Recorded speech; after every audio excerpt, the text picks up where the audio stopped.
Hello there, welcome to Heart Explained Therapy. And what if you could regulate your mood?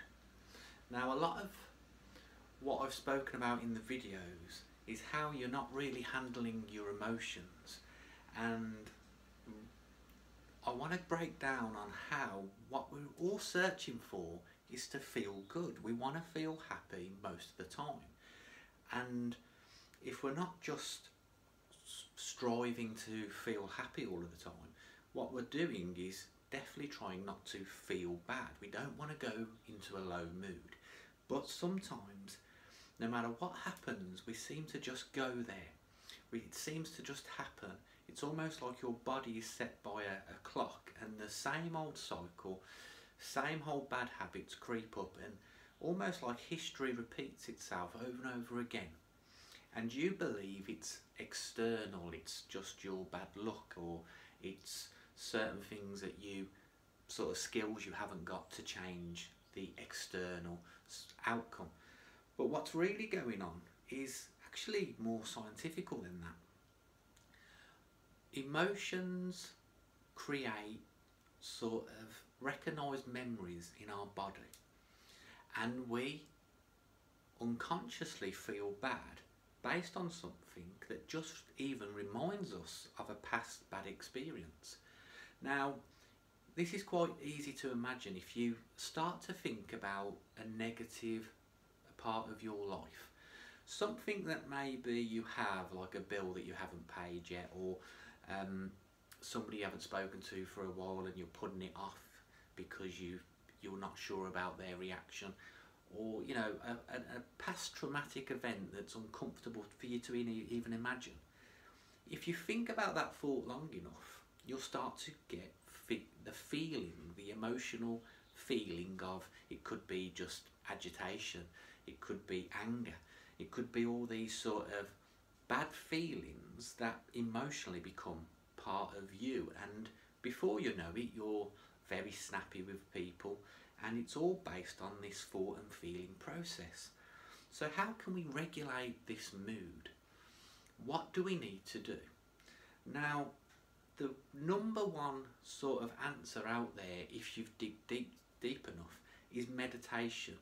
Now, I like to think of meditation as more as imagination.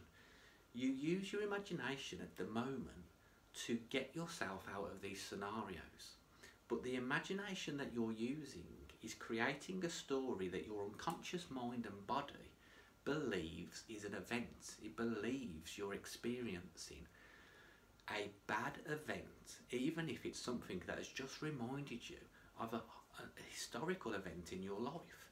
Therefore, that's why you react with these emotions, and this is why the outcome becomes the same, because you're in this sort of mind place of existence that isn't real. It's more living in the past. So let's take a scenario to really understand what I mean by this. You get a letter, or a letter from the landlord or the council maybe, that you haven't paid the rent. You're going to feel anxious about this. You have no money coming in for, say, 3 weeks. It is a natural state that you're going to go into a fear sort of mode. Now, your unconscious mind and body doesn't know that this is just a letter printed on a piece of paper. Your imagination has taken you down, what if you don't get paid in 3 weeks? What if you can make a phone call and they don't do a payment plan? Well, what will happen if I get evicted? Will I have to move back in with parents, or will I be on the street? And your imagination has created all these scenarios that produces emotions in your body that then start to produce chemicals in your body. So you're, not only is your mental health suffering through this negative thinking and purely imaginative, you have a problem to solve, but that's all that's happened. There's no eviction process actually taking place at the moment. There's no worry of you getting on the streets for at least 3 weeks, so you don't have to have these these thoughts. But the imagination starts to trigger the emotions that trigger bad chemicals. That means your mental health suffers and your physical health suffers with what is purely imaginative thoughts on future outcomes. So all we need to do with this information and to regulate mood is to use the imagination in a positive way. And there's some massive differences in your mindset that happens when you do this. You get the letter, and before you use your imagination, which is an instinct, it's a reaction that you've always had, and your unconscious mind and body knows exactly what mode to switch on. Reach for the cigarettes, reach for the alcohol, avoid the issue, don't call anybody up, you're not in a fit state, shelve all the plans that you're going to better yourself and improve yourself, and basically freeze or run and bury your head in the sand. And this is an automatic switch that just comes on because your unconscious mind and body doesn't really know what's going on. You're using your analytical mind, which you have to get past to really understand the reality of the event.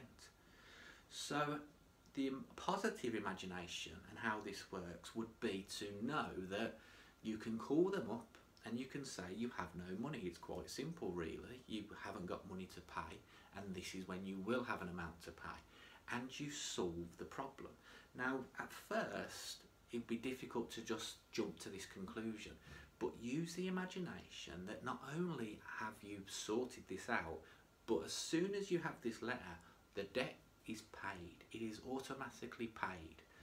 Your unconscious mind and body will not see it as a threat. It will not go into this instant, let's remember every traumatic experience in the past and how we deal with it. It will go into the mode of positivity, which will then produce emotions that make you feel higher.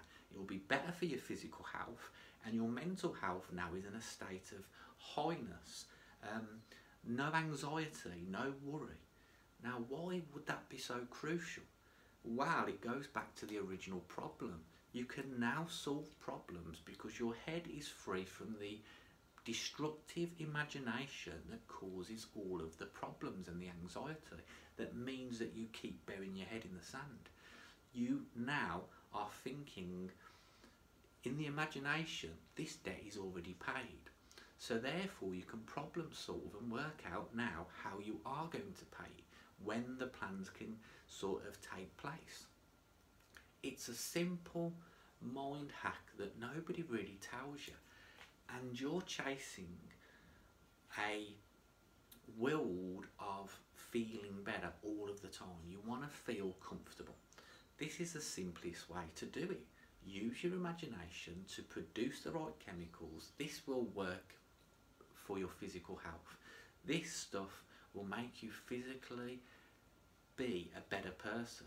And if that's not enough for you, your mental health is going to be in a much better place, where you can just do everything that happens in your life. Every sort of obstacle can be seen with a clear head, a clear light. You can be proactive rather than paralysed, which is what the negative thinking does for you.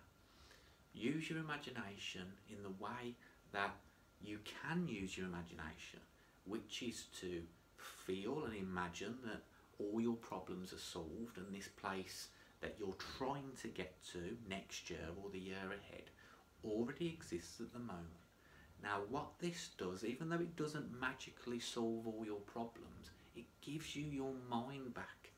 Your body has not gone into shutdown mode, and your mind hasn't gone into that foggy place where you don't know what to do. Because if you leave that for long enough, what that causes is your unconscious mind and body starts to take over. It starts to get your analytical mind, which it does not, it doesn't know the difference of the experience, and it makes you feel the feelings of an experience that is probably 100 times worse than the actual predicament that you're in. And then after this place of illusions becomes the mental health, the whole negative stuff, your physical health, your aches and pains, your panic attacks that you can't control, it's because you've let go of this first use of the imagination.